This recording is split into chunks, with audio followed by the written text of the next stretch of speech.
Mesdames et messieurs, c'était le 11 mars 1975. Tard dans la soirée, dans un petit appartement du complexe Manor Township à Lancaster, Pennsylvanie. Lindy Sue Biekler, 19 ans, venait de rentrer chez elle après une journée ordinaire. Jeune femme vive, employée dans un magasin local, elle vivait seule dans ce modeste immeuble. C'était dans un petit appartement modeste.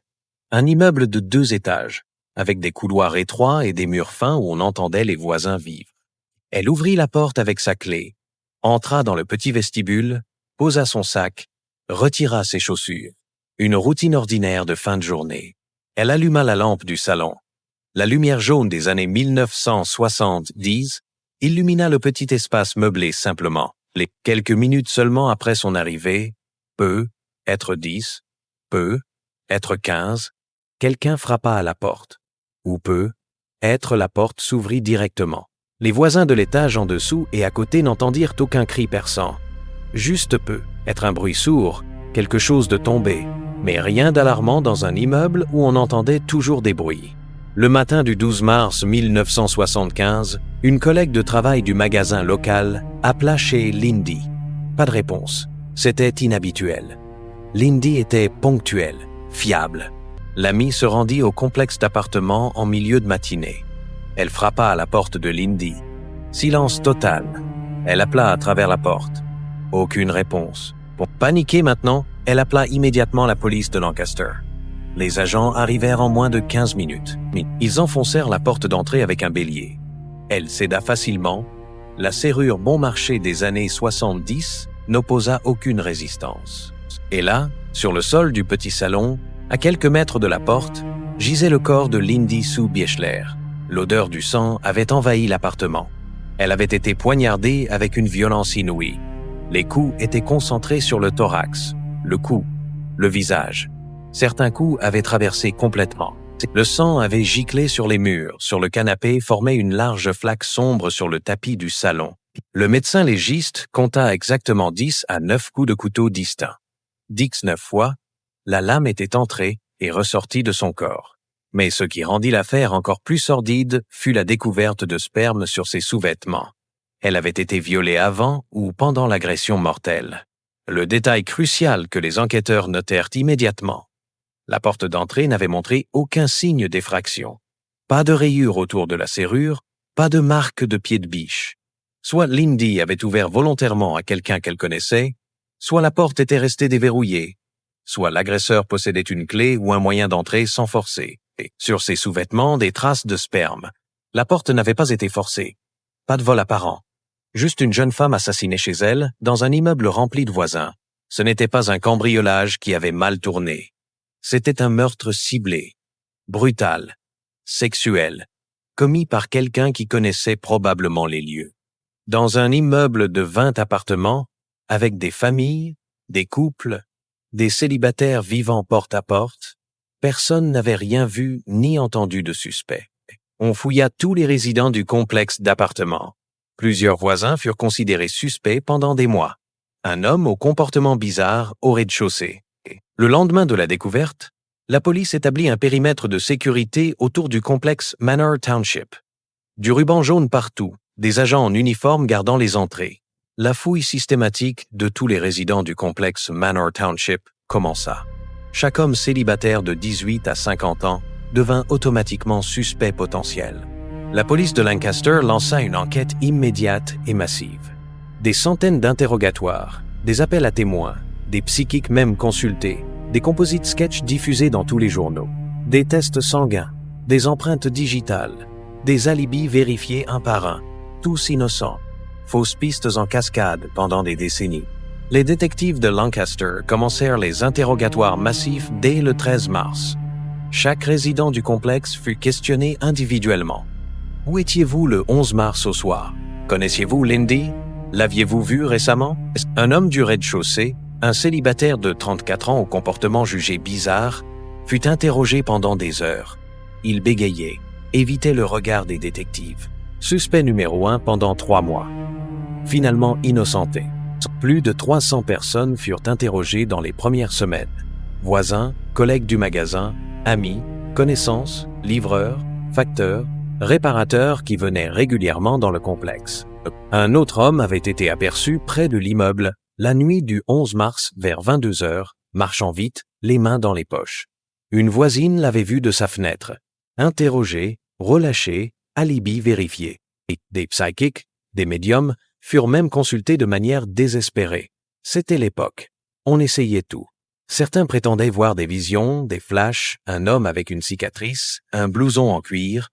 L'ex-petit ami de Lindy, un jeune homme de 21 ans qui l'avait fréquenté brièvement 6 mois plus tôt, fut également soupçonné. Jaloux, possessif, il fut interrogé longuement. Pas de preuves. Blanchi. Un autre qui avait été vu près de l'immeuble cette nuit-là. Un ex-petit ami jaloux. Un livreur qui passait souvent dans le complexe. Un livreur de journaux qui passait tous les matins dans le complexe, qui connaissait les horaires de chacun, qui avait les clés de certains vestibules, fut aussi questionné. Rien ne le reliait au crime. Les tests sanguins de l'époque ne pouvaient identifier que les groupes sanguins basiques. A, B, O positif ou négatif. Pas assez précis pour isoler un suspect unique. Les empreintes digitales furent relevées partout dans l'appartement de Lindy, sur les poignées de porte, les meubles, les murs. Mais des dizaines de personnes étaient venues chez elle, amis, famille, collègues. Impossible de cibler un suspect. Les alibis furent vérifiés un par un, méthodiquement, pendant des semaines. Chaque personne interrogée devait prouver où elle se trouvait le 11 mars 1975 entre 18 et 23. En 1978, 3 ans après le meurtre, un suspect fut arrêté suite à une dénonciation anonyme. Un homme de 29 ans qui correspondait vaguement au profil. Il fut interrogé pendant 12 heures. Finalement relâché, alibi confirmé. En 1990, 15 ans plus tard, un autre homme fut mis sous surveillance constante pendant 6 mois après qu'un détective pensa reconnaître un schéma comportemental similaire à d'autres affaires. Rien de concret n'émergea. En 2005, 30 ans après le crime, une lettre anonyme arriva au bureau du procureur de Lancaster. Quelqu'un accusait un ancien résident du complexe, parti vivre dans l'Ohio. L'enquête fut rouverte brièvement. Fausse piste encore. Le dossier physique, un épais classeur bleu avec des centaines de pages, fut rangé dans les archives poussiéreuses du département de police de Lancaster. Dossier numéro 7-5-1147. Cold case emblématique. Pendant 44 longues années, de 1975 à 2019, personne ne sut qui avait tué Lindy Subieschler. Sa famille vieillissait sans réponse. Sa tombe au cimetière local restait visitée chaque anniversaire par une sœur qui refusait d'oublier. Mais en 2019, une révolution scientifique allait changer la donne.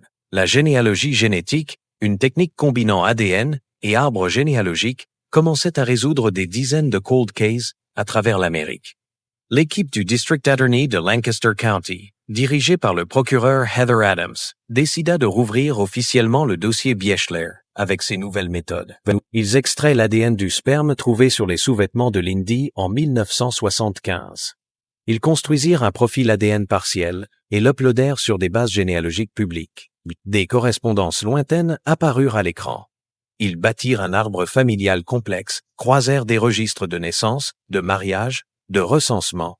En février 2022, un nom émergea avec une forte probabilité. David Vincent Sinopoli, alors âgé de 68 ans. Un détail glaçant. Il avait vécu dans le même complexe d'appartements que Lindy en 1975. Même bâtiment, même couloir presque. Il était son voisin. Pour confirmer sans alerter le suspect, les enquêteurs le surveillèrent discrètement pendant plusieurs semaines. Le 13 février 2022, à l'aéroport international de Philadelphie, Sinopoli jeta un gobelet de café vide dans une poubelle avant d'embarquer. Les policiers en civil récupérèrent immédiatement le gobelet. L'ADN fut analysé par le logiciel TrueAllele, un programme capable de démêler les mélanges ADN complexes. Le logiciel établit un lien statistique stupéfiant. 10 000 milliards de fois plus probable que le hasard que l'ADN du gobelet corresponde au sperme trouvé sur les sous-vêtements de Lindy en 1975. Match parfait. Arrestation le 17 juillet 2022. David Sinopoli, un homme ordinaire, marié, grand-père, jamais inquiété auparavant, fut inculpé de meurtre, viol et cambriolage. Et là, mesdames et messieurs, le voile se déchira complètement. David Vincent Sinopoli vivait dans le même immeuble que Lindy en 1975. Il la connaissait de vue. Ils se croisaient dans le couloir. Selon la reconstitution acceptée par le tribunal et confirmée par son plaidoyer de culpabilité en octobre 2023, il s'introduisit chez elle ce soir-là, probablement par une porte mal fermée ou en se faisant ouvrir sous un prétexte de voisin, un outil à emprunter, un message à transmettre. Une fois à l'intérieur, il la surprit. Il la frappa violemment, la viola, puis la poignarda 19 fois avec un couteau qu'il avait apporté ou trouvé sur place. Dans un accès de rage sexuelle et de domination, il essuya certaines traces, repartit chez lui à quelques portes de distance sans être vu par personne. Il n'emporta rien de valeur. Juste un meurtre brutal de proximité. Il continua sa vie normalement pendant 47 ans. Il déménagea, travailla, fonda une famille, se maria, devint grand-père, tout en sachant que le corps de Lindy reposait dans une tombe et que sa famille pleurait sans réponse. Lors des interrogatoires, et surtout lors de son plaidoyer de culpabilité, le 19 octobre 2023 devant le juge, Sinopoli admit les faits sans donner tous les détails sordides, mais il reconnut, je cite, « avoir pris la responsabilité complète du meurtre ». Il accepta une peine de 25 à 50 ans de prison pour meurtre au 3e degré, agression aggravée et cambriolage. À 68 ans, c'était une condamnation à perpétuité de facto. Le procureur Heather Adams déclara publiquement que sans l'ADN généalogique et ce gobelet de café à l'aéroport, l'affaire n'aurait jamais été résolue. Les voisins qui avaient été soupçonnés pendant des années, certains harcelés par les rumeurs, furent enfin lavés de tout soupçon. Leur nom fut publiquement blanchi. La famille de Lindy, présente au tribunal ce jour-là, pleura de soulagement après 48 ans d'attente. Enfin, la vérité. Enfin, un coupable. Aujourd'hui, en 2026, David Sinopoli purge sa peine dans une prison de Pennsylvanie. Il a 72 ans. Il ne sortira jamais. L'affaire reste l'un des exemples les plus purs de cold case résolu par généalogie génétique et un simple gobelet de café jeté à l'aéroport. Un déchet qui révéla un monstre. Et nous retenons cette vérité glaçante. Le monstre peut vivre à 3 portes de chez vous, vous croiser tous les jours dans le couloir, vous dire bonjour en sortant les poubelles, et attendre 47 ans avant que la science ne le rattrape. Si un voisin vous semble trop curieux, si une jeune femme disparaît soudainement dans votre immeuble sans raison apparente, écoutez les signes, parce que parfois, le tueur n'est pas un inconnu venu de loin.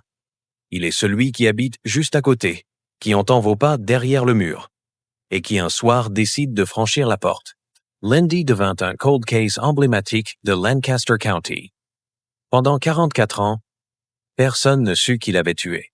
L'enquête reprit vraiment en 2019 et 2020 avec les nouvelles technologies. L'équipe du Lancaster County District Attorney, aidée du DNA Doe Project et de généalogistes privés, ressortit les preuves de 1975. Lindy devint un cold case emblématique de Lancaster County. Pendant 44 ans, personne ne sut qui l'avait tué. L'enquête reprit vraiment en 2019 et 2020 avec les nouvelles technologies. L'équipe du Lancaster County District Attorney, aidée du DNA Doe Project et de généalogistes privés, ressortit les preuves de 1975. Ils extraient l'ADN du sperme trouvé sur les sous-vêtements de Lindy en 1975. Ils construisirent un profil ADN partiel et l'uploadèrent sur des bases généalogiques publiques. Des correspondances lointaines apparurent à l'écran. Ils bâtirent un arbre familial complexe, croisèrent des registres de naissance, de mariage, de recensement. En février 2022, un nom émergea avec une forte probabilité. David Vincent Sinopoli, alors âgé de 68 ans. Un détail glaçant. Il avait vécu dans le même complexe d'appartements que Lindy en 1975. Même bâtiment, même couloir presque. Il était son voisin. Pour confirmer sans alerter le suspect, les enquêteurs le surveillèrent discrètement pendant plusieurs semaines. Le 13 février 2022, à l'aéroport international de Philadelphie, Sinopoli jeta un gobelet de café vide dans une poubelle avant d'embarquer. Les policiers en civil récupérèrent immédiatement le gobelet. L'ADN fut analysé par le logiciel TrueAllele, un programme capable de démêler les mélanges ADN complexes. Le logiciel établit un lien statistique stupéfiant. 10 000 milliards de fois plus probable que le hasard que l'ADN du gobelet corresponde au sperme trouvé sur les sous-vêtements de Lindy en 1975. Match parfait. Arrestation le 17 juillet 2022. David Sinopoli, un homme ordinaire, marié, grand-père, jamais inquiété auparavant, fut inculpé de meurtre, viol et cambriolage. Et là, mesdames et messieurs, le voile se déchira complètement. David Vincent Sinopoli vivait dans le même immeuble que Lindy en 1975. Il la connaissait de vue. Ils se croisaient dans le couloir. Selon la reconstitution acceptée par le tribunal et confirmée par son plaidoyer de culpabilité en octobre 2023, il s'introduisit chez elle ce soir-là, probablement par une porte mal fermée ou en se faisant ouvrir sous un prétexte de voisin, un outil à emprunter, un message à transmettre. Une fois à l'intérieur, il la surprit. Il la frappa violemment, la viola, puis la poignarda 19 fois avec un couteau qu'il avait apporté ou trouvé sur place, dans un accès de rage sexuelle et de domination. Et il essuya certaines traces, repartit chez lui à quelques portes de distance sans être vu par personne. Il n'emporta rien de valeur. Juste un meurtre brutal de proximité. Il continua sa vie normalement pendant 47 ans. Il déménagea, travailla, fonda une famille, se maria, devint grand-père, tout en sachant que le corps de Lindy reposait dans une tombe et que sa famille pleurait sans réponse. Lors des interrogatoires, et surtout lors de son plaidoyer de culpabilité, le 19 octobre 2023 devant le juge, Sinopoli admit les faits sans donner tous les détails sordides, mais il reconnut, je cite, avoir pris la responsabilité complète du meurtre. Il accepta une peine de 25 à 50 ans de prison pour meurtre au 3e degré, agression aggravée et cambriolage. À 68 ans, c'était une condamnation à perpétuité de facto. Le procureur Heather Adams déclara publiquement que sans l'ADN généalogique et ce gobelet de café à l'aéroport, l'affaire n'aurait jamais été résolue. Mais les voisins qui avaient été soupçonnés pendant des années, certains harcelés par les rumeurs, furent enfin lavés de tout soupçon. Leur nom fut publiquement blanchi. La famille de Lindy, présente au tribunal ce jour-là, pleura de soulagement après 48 ans d'attente. Enfin, la vérité. Enfin, un coupable. Aujourd'hui, en 2026, David Sinopoli purge sa peine dans une prison de Pennsylvanie. Il a 72 ans. Il ne sortira jamais. L'affaire reste l'un des exemples les plus purs de cold case résolu par généalogie génétique et un simple gobelet de café jeté à l'aéroport. Un déchet qui révéla un monstre, et nous retenons cette vérité glaçante. Le monstre peut vivre à 3 portes de chez vous, vous croiser tous les jours dans le couloir, vous dire bonjour en sortant les poubelles, et attendre 47 ans avant que la science ne le rattrape. Si un voisin vous semble trop curieux, si une jeune femme disparaît soudainement dans votre immeuble sans raison apparente, écoutez les signes, parce que parfois, le tueur n'est pas un inconnu venu de loin. Il est celui qui habite juste à côté, qui entend vos pas derrière le mur, et qui un soir décide de franchir la porte.